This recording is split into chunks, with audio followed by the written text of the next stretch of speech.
दोस्तों एक गांव होता है, उस गांव में एक महिला रहती है। दोस्तों वो महिला अपनी लड़की के साथ रहती है। उसके परिवार में उसकी लड़की के अलावा कोई भी नहीं होता। उनकी इतनी हालत खराब थी, कभी कभी उनको 2 टाइम का खाना भी नसीब नहीं होता था। एक दिन उस महिला के पेट में दर्द होता है।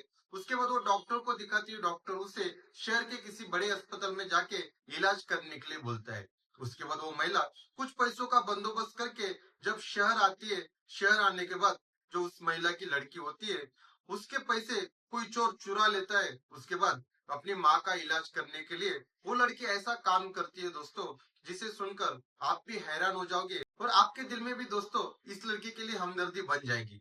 दोस्तों अगर आपने अब तक हमारे YouTube चैनल भाव की बात को सब्सक्राइब नहीं किया तो प्लीज चैनल को सब्सक्राइब कर लीजिए, क्योंकि आपके सब्सक्राइब करने से और वीडियो को लाइक करने से आप तक नई नई सच्ची कहानी पहुंचाने में हमें काफी खुशी होती है और हमारा हौसला काफी बढ़ जाता है। दोस्तों ये सच्ची घटना है, झारखंड का एक जिला है हाजिराबाद। उसी जिले के छोटे से गांव की दोस्तों ये घटना है।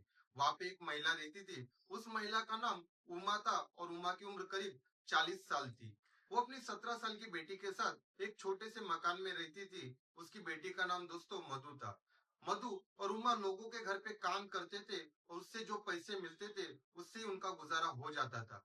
एक दिन उमा के पेट में काफी दर्द होता है। उसके बाद वो डॉक्टर को दिखाती है। जब उसे डॉक्टर चेक करता है तो डॉक्टर उससे बोलता है कि आपके पेट में कोई बड़ी तकलीफ है। अगर इसका आपको इलाज करना है तो आपको शहर के किसी बड़े अस्पताल में जाके इलाज कराना पड़ेगा। अगर आप इसका इलाज नहीं कराओगे तो इसकी वजह से आपकी जान को भी खतरा हो सकता है। उसके बाद उमा सोचती है, अगर मुझे कुछ हो जाए तो मेरी जवान बेटी का क्या होगा, कौन उसका ध्यान रखेगा। अगर उसकी एक बार शादी हो जाए तो उसके बाद मुझे कुछ भी हो जाए, उसके बाद मुझे कोई फर्क नहीं पड़ेगा। उसके बाद उमा कुछ पैसों का बंदोबस्त करती है और रांची शहर आ जाती है। रांची शहर में उसका एक रिश्तेदार रहता था। उमा उसी के घर पे चली जाती है। 2-3 दिन वहां रहने के बाद वो एक सरकारी अस्पताल में जाके वहां पे डॉक्टर को दिखाती है। उसके बाद डॉक्टर जब उसे चेक करते हैं, उसके कुछ रिपोर्ट निकाले जाते हैं। उसके बाद डॉक्टर उसे बताते हैं कि आपके पेट में ट्यूमर है, आपको इसका ऑपरेशन करना पड़ेगा, इसकी सर्जरी करनी पड़ेगी। उसके बाद उमा बोलती है तो कितना दिन लगेगा। तभी डॉक्टर बोलते हैं आपको कम से कम 2 महीने बाद का तारीख मिल सकता है। अगर आपको ऑपरेशन कराना है तो आप अभी यहाँ पे अपना नाम पता लिख लीजिए। 2 महीने का आपको टाइम दिया जाएगा। तब तक के लिए आपको यहाँ से गोलियां मिल जाएगी। आप ये गोलियां लेके चले जाओ। जब आपकी तारीख होगी तब आपको फोन किया जाएगा, या तो आप उस तारीख को आ जाना। उसके बाद उमा अपनी बेटी को साथ में लेकर गांव चली आती है। उसकी बेटी उसकी बहुत सेवा करती है। जो काम मिलता था अब सिर्फ काम के लिए उसकी बेटी मधु ही जाती थी। देखते देखते 2 महीने का टाइम बीत जाता है और ऑपरेशन वाली तारीख नजदीक आ जाती है। इसके बाद मधु अपनी माँ से बोलती है कि अभी ऑपरेशन में 3-4 दिन बाकी है। हम लोग अभी से रांची शहर चले जाते हैं, अपने 2 दिन रिश्तेदार के घर पे रुकेंगे।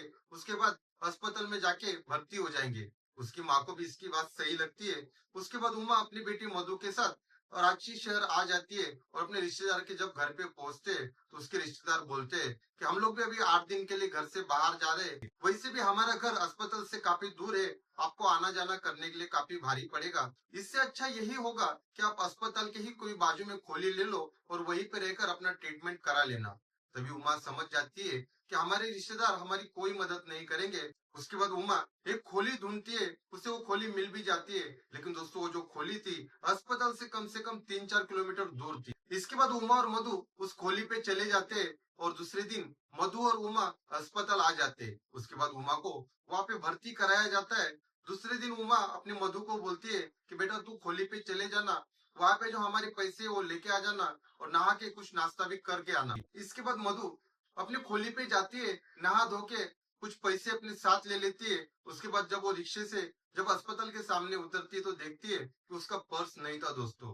जब वो अपना पर्स देखती है तो रिक्शे वाले को बोलती है मेरा पर्स कहीं तो गिर गया है या तो किसी ने ले लिया है। उसके बाद रिक्शा वाला बोलता है जब लोगों को पैसा नहीं देना होता है तो लोग ऐसे ही बहाने करते हैं। उसके बाद रिक्शा वाला उसे वही उतर कर वहां से चला जाता है। अब मधु एक साइड में जाकर रोने लगती है। अब वो सोचती है कि अगर मैं माँ को बता दूं तो माँ काफी परेशान हो जाएगी, इसके लिए मैं माँ को इसके बारे में कुछ भी नहीं बताऊंगी। उसके बाद मधु अपने आंखें पोंछती है और अपनी माँ के पास पहुंच जाती है। जब वो अपने माँ को देखती है तो देखने के बाद रोने लगती है। तभी वो मधु को बोलती है कि बेटा तू क्यों रो रही है, कल मेरी सर्जरी हो जाएगी, मैं बिल्कुल ठीक हो जाऊंगी, तुम परेशान मत होना। तभी वो अपनी माँ को कुछ भी नहीं बताती है। उसके बाद थोड़े टाइम के बाद डॉक्टर आते हैं। डॉक्टर एक पर्ची पे कुछ दवाई का नाम लिखते हैं और मधु को बोलते हैं कि ये दवाई तुम आज ही रात को लेकर आना, क्योंकि कल तुम्हारी माँ की सर्जरी है, ये सारी दवाई उसमें लगेगी। उसके बाद मधु डॉक्टर से पूछती है कि इसमें कितना पैसा लगेगा। तभी डॉक्टर उससे बोलता है इसमें कम से कम 2-2,500 रुपया लगेगा, तुम आज ही रात को ही लेके रखना। उसके बाद मधु काफी परेशान हो जाती है। वो सोचती है कि मैं माँ के दवाई के लिए पैसे कहाँ से लाऊं। तभी वो अस्पताल के बाहर आती है और लोगों को मदद मांगना चालू करती है। तब कोई उसे 10 रुपए देता था तो कोई 20 रुपए देता था। ऐसे करते करते उसके पास 300-400 रुपए जमा हुए थे, लेकिन इतने पैसे नहीं थे कि वो अपनी माँ के लिए कोई दवाई खरीद सके। और इधर जिस चोर ने मधु का मोबाइल और पर्स चुराया था, वो चोर सोचता है कि चलो ये मोबाइल भी बेच देता हूँ। वो किसी मोबाइल के दुकान पे जाता है और वहां जाकर बोलता है कि मुझे ये मोबाइल बेचना है।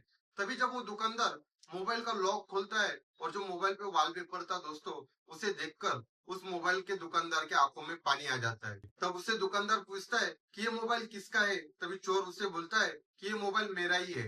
तभी दुकानदार उससे बोलता है अगर ये तेरा मोबाइल है तो इसमें जो डीपी लगा हुआ है ये किसका है। तभी वो चोर घबरा जाता है। तभी दुकानदार समझ जाता है कि इसने ये कहीं ना कहीं से चोरी किया है। उसके बाद दुकानदार उसे पकड़ लेता है। उसे बोलता है कि जिसका ये मोबाइल है, ये कहाँ से तुमने चोरी किया मुझे बता देना, मैं तुम्हें पुलिस के हवाले नहीं करूंगा। तभी वो चोर बताता है कि ये मोबाइल मैंने एक लड़की के यहाँ से चुराया और वो लड़की एक सरकारी अस्पताल के सामने उतर रही थी। तभी यह दुकानदार उस चोर के साथ सरकारी अस्पताल आ जाता है। तभी चोर उसे दूर से ही वो लड़की दिखा देता है। उसके बाद ये दुकानदार उस लड़की के पास जाता है और उसे बोलता है क्या हुआ बेटा, तुम क्यों रो रही हो। उसके बाद वो बोलती है अंकल, मेरा कुछ टाइम पहले ही मोबाइल और मेरा पर्स चोरी हुआ है, उसमें कुछ 6-7 हजार रुपए थे। कल मेरी माँ का ऑपरेशन है, उसके लिए पैसे चाहिए थे, मुझे उसके लिए दवाई खरीदनी थी, लेकिन अब इतने पैसे मैं कहाँ से लाऊं। तभी वो दुकानदार बोलता है कि बेटा तुम अपनी माँ से मुझे मिला सकती हो।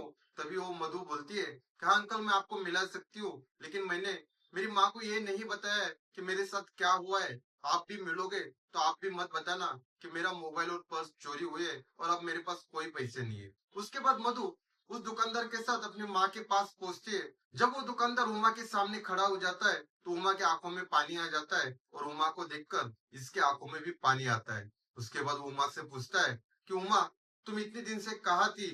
उसके बाद उमा बोलती है कि तुम्हारे जाने के बाद हम लोग वो गांव छोड़ दिए थे। उसके बाद मैं अपनी बेटी के साथ किसी दूसरे गांव में रहती थी।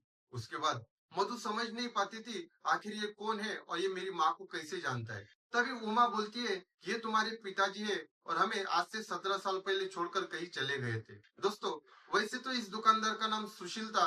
आज से 19 साल पहले उसने उमा के साथ शादी की थी, लेकिन शादी के 2 साल बाद ही उसे किसी लड़की के साथ प्यार हो जाता है और उसको वहां से भगा के लेके जाता है। लेकिन लड़की नाबालिग होने के कारण उसे कुछ ही दिनों में पुलिस पकड़ लेती है। उसके बाद उस लड़की को उसके घर वाले के हवाले किया जाता है। उसके बाद सुशील को 7 सालों की सजा हो जाती है। सुशील को सजा होने के बाद उमा भी वो गांव छोड़ देती है, अपनी 2 साल की बेटी के साथ किसी दूसरे गांव में जाकर रहती है। जब सुशील अपनी सजा काट कर गाँव वापिस आता है तो उसे वहां पर कोई नहीं मिलता।